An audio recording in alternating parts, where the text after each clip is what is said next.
Listen, there's a new Blumhouse movie about a couple and their daughter who get an Airbnb overseas in order to get away, only to end up trapped inside this shifting house. And no, Amanda doesn't play the daughter. Her dad?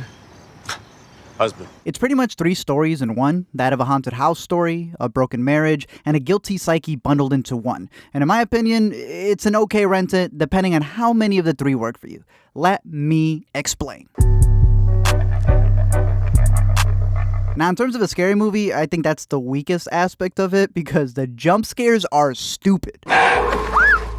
Just a deer or something. Nah, it was them loud-ass violins. We follow Tiiu, a banker who has some history that's followed him since before his daughter was even born. His first wife drowned in a bathtub, and pretty much everyone thinks he's guilty to some degree since he was there when it happened. And even though he was found not guilty, that notion hasn't gone away. I killed her, sis. And so their family decides to get away and stay at a rental house over in Wales, which you can actually book online in real life. Just know that the movie added a second story. And halls, and tubs, and demons. In the movie, their cell phone service doesn't work when they get there. There are light switches meant for rooms that are no longer there. Tiiu goes down one hall after another, only to encounter a new nightmare in every corner. And he doesn't even realize that every time he's gone for 5 minutes, he's really gone for 5 hours. Meanwhile, his family's just chilling, ready to binge watch shows. Can't we watch the recap first? Listen. The local grocer brings up how the devil created the house, something that's expanded upon the novel that it's based on, with the idea being that new souls are called to it and entrapped, with a new building built over or expanding every time. The grocer even gives him a 90-degree ruler, which he uses later when the house and its dimensions start caving in on itself, shifting like the shadows that keep following him. What was there before? Another house. Makes sense. House on a house. One house on a house on a house. Hell, there's even a picture of the house in the house. But Tiiu's defiant to take it all in. Okay, no. This can't be happening. You know, until he has no choice. I'll explain it to you in the morning.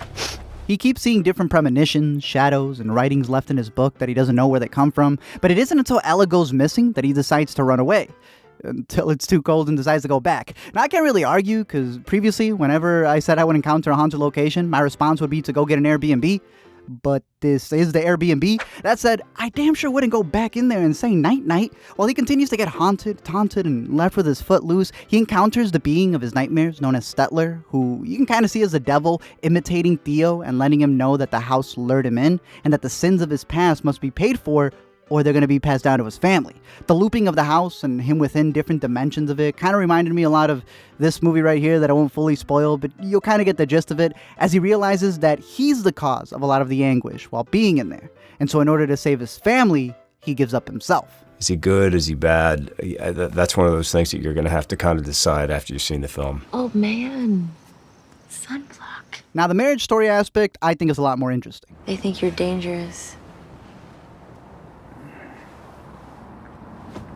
You're not supposed to like it. While Tiiu's a banker in the movie, he was actually a screenwriter in the novel, with his wife Susanna being an actress, which she remains in the movie. Seyfried's real-life assistant even played her PA in the movie, and probably heard a lot of these quotes on other sets as well. Josh is such a perv. He gave me this whole thing about how the female orgasm is never represented in American film. I just think he wanted to see me naked. On one of the days, Tiiu visits Susanna at work while she's filming a sex scene that made her uncomfortable, so she continues performing with him, so his ego stays intact, and he's not. You're just a really good actress. That's all I'm saying. And you're a passive-aggressive dick, is all I'm saying. This idea that this older man and this woman who's much too young for him, we wanted to present that from the very beginning as the problem with this relationship. You know, she's on her phone all the time. He doesn't do social media. He doesn't get that. And he's 27 years older than she is. She will die first, right? Not if I can help it. While their getaway is meant to escape all the stuff that they had back home, they still traveled with their own baggage. Tiiu finds out that she's cheating on him while he catches her with a second phone, and his old ass is like, "You can have a second phone?" Her phone is off, or she's out of range. Why don't you call her other phone?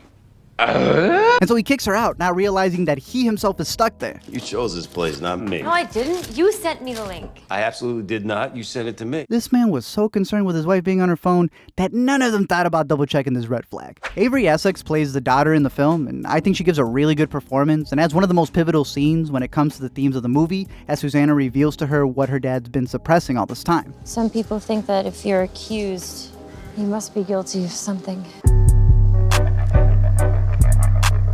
How long am I supposed to stay in purgatory? I just need a night to myself. Now, I know Koepp previously did Secret Window, and as a writer, probably didn't want to go down the same path of keeping Tiiu as one, but the original concept is cool because he ends up writing daily occurrences into his novel, a la New Nightmare. And then to take all that and use the house almost as a reflection of a person's soul. We find out that while he didn't actively kill his wife, he didn't do anything to stop her or even fix the relationship before it got as bad as it did. So from the director's Catholic perspective, it really is about the sins of the father being paid. While, as Bacon puts it, he isn't asking forgiveness from God, but his little girl, if he even deserves it. That's the problem with mirrors.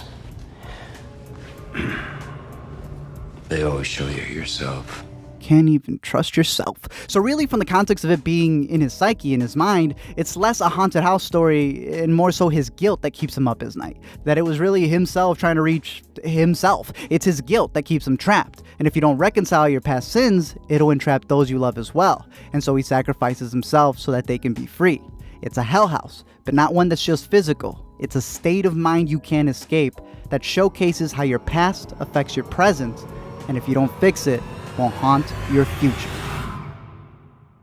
Thank you guys for checking out this video. I'm curious to know your thoughts down below in the comment section. I would not say it's worth the $20 because I'm sure, like a lot of recent VODs, they'll eventually be streaming on a platform in a couple of months. But the book is less than $20, so if you want to read it, I think it fleshes out the characters way more. I'm curious to know your thoughts down below in the comment section dealing with this movie or any other horrors. There's a bunch on Shudder that I've been watching, so there's definitely going to be a lot more LMEs on those. But I'm curious to see if any others stood out to you. Let me know your thoughts. Until next time, don't forget to comment, like, and subscribe, and I'll book you the house for a weekend.